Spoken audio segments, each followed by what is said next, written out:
We'll get everyone to vote. We'll get a team vote who did who's better at talking to the camera. Who did the best interviews? Yeah. So let's see who got paid the most. You're in charge of that though, Greg. Exactly. You're not going to win it.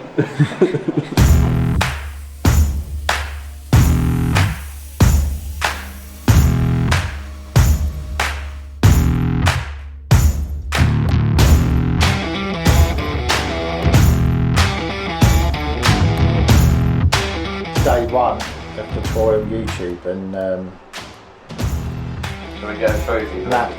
Matty reckons he's won it already. Who's going to vote? Hi guys, welcome to Petroil. We're going to have a look around the workshops today and see what's going on. Start off in the fabrication and body shop.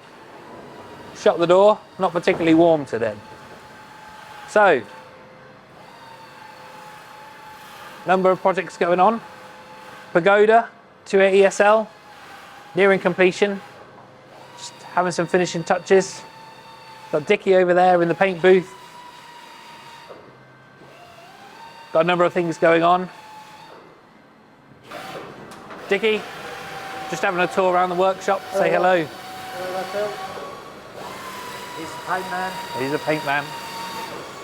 So fabrication, got MGB GT, big projects here. It's going to be a concourse build. Dave over there working hard. Nathan on a secret project, we can't talk too much about this. Here we are on the Lagonda. One off. The only one in existence based on a prototype that we got going over there. We'll introduce you to Steve and he'll take us through a little bit more. I'm Steve for Petroil Restorations. I fabricate, repair anything basically.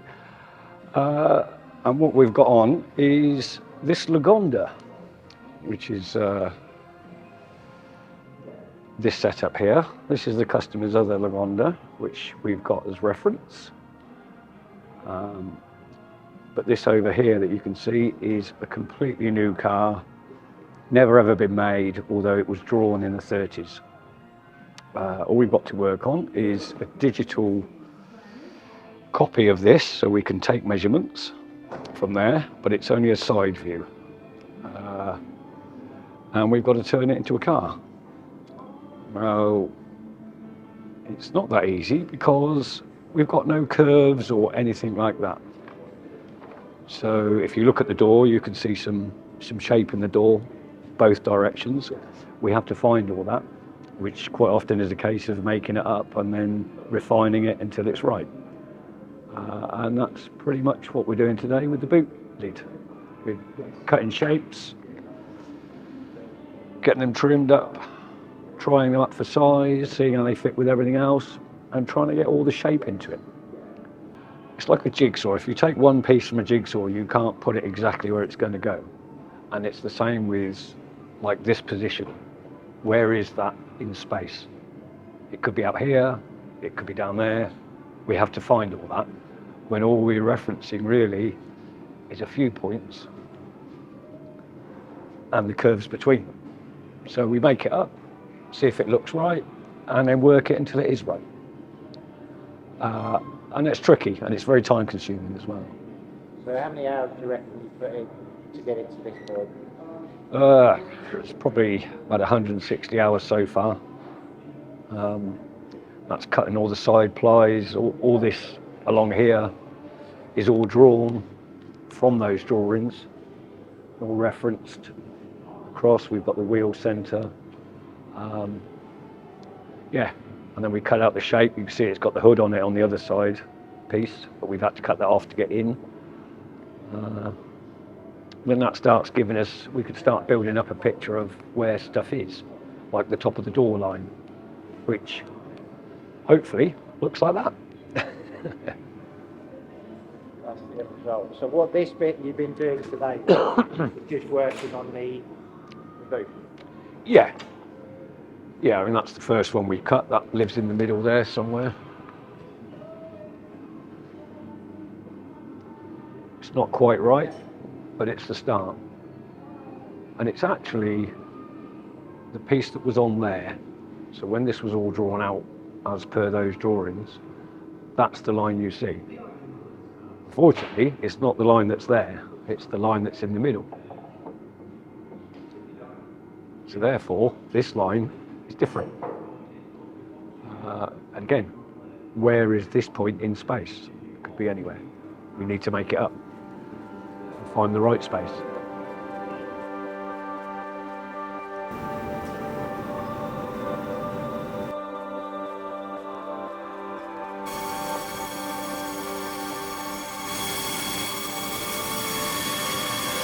Right, so we've got the centre of the boot lid. We're trying to find the shape. It's not easy because there's nothing to really go by. So you take your best guess, make a piece, and see where it leaves you. And then adjust accordingly, and that's what I'm doing now. This was the first one. We know a few points that are right, so we just try and tie those in together. But the ruler gives you quite a nice curve, or the steel gives you quite a nice curve, depending on where you hold it and clamp it. And you can push it in to the line that you want. And you can see there, if I move the other end, it changes the curve. It gives you some sort of guide. But we're not reaching where we want to be at this end, which is like that. So I'm going to have to clamp that in position and draw the line and then cut it out and see what we got.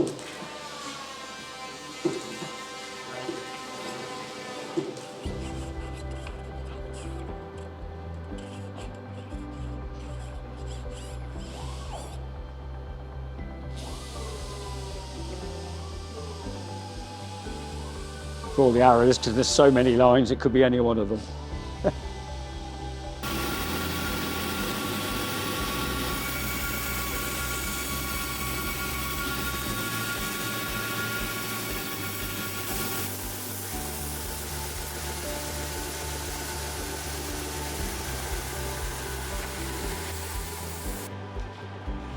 This was the bit you saw me cutting earlier. It's not actually that bit, it's the next one, but it's now in, it's the right shape. It's all screwed in. We've got the right shape through there now, and because we've got a better shape there, we can put these in. So I've cut these. They're all, again, shaped up with the ruler across the top. We just follow it all the way through. That gives us shape where we want it now. We'll probably put one in the middle here. That's quite important, that area. And we'll probably do another one down here.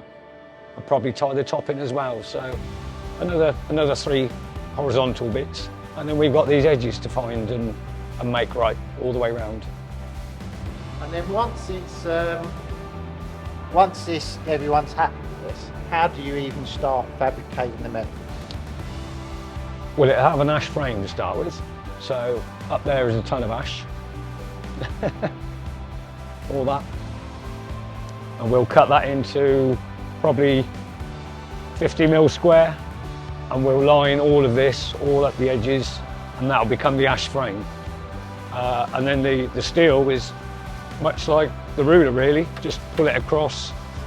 Where it's sharp you need to put more shape into it, but across here it should just sort of sit down nicely. So, but that's down to Nathan, he's going to do that. Yeah, we're close to actually putting some ash into it, which is a good thing. It's been here a while without it. Happy days, I think. And now we'll go through to the mechanical. So we've got a lot of different projects going on in here.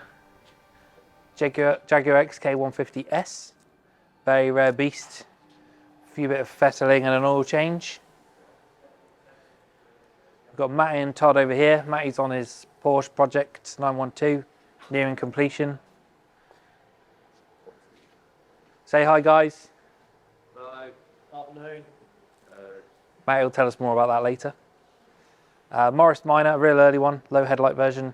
It's got some gearbox issues, so the gearbox is coming out of that one.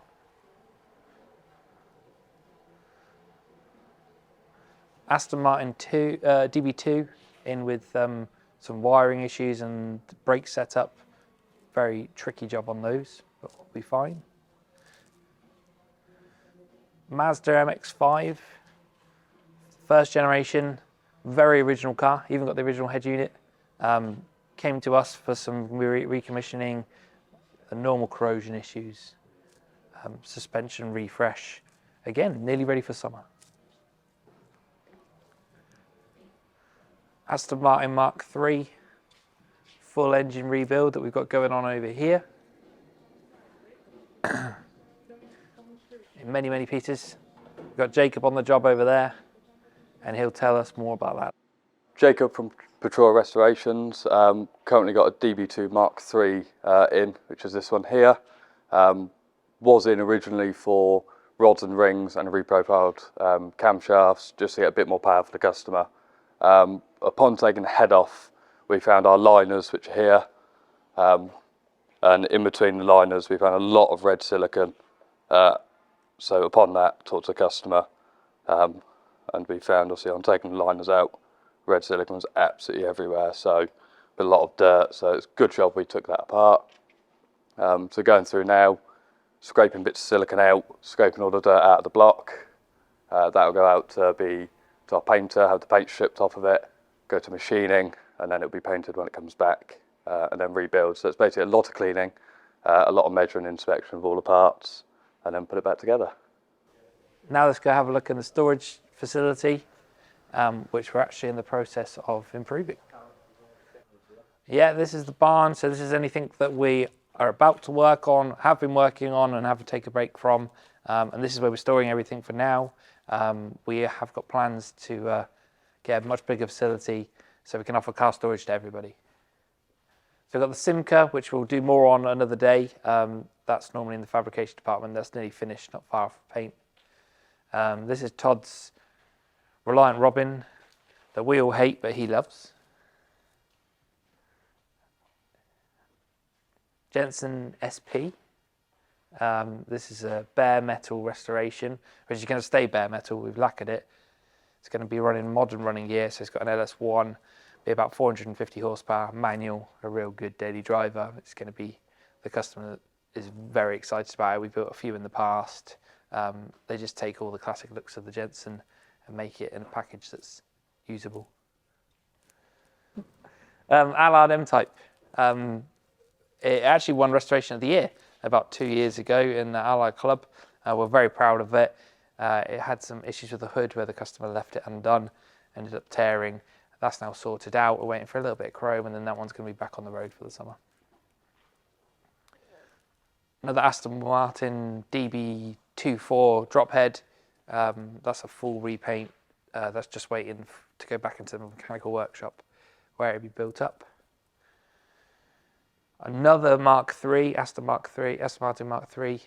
This one is a gearbox rebuild. It's also a very rare carb. It's got triple carb setup, notoriously difficult to balance.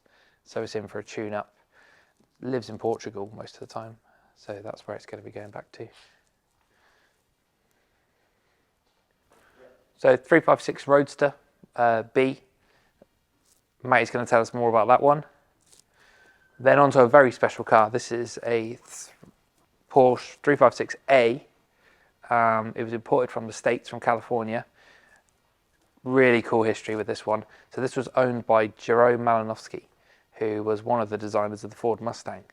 And when he died, they found 3 356s in his barn. This was the only drop head one. And we've managed to get our hands on it. We believe the interior was done by him. Or for him. So we've got plans to preserve that part of it and perhaps a sympathetic restoration of the rest of it. But again, nothing's decided yet, so it's actually for sale. If you're interested, let us know.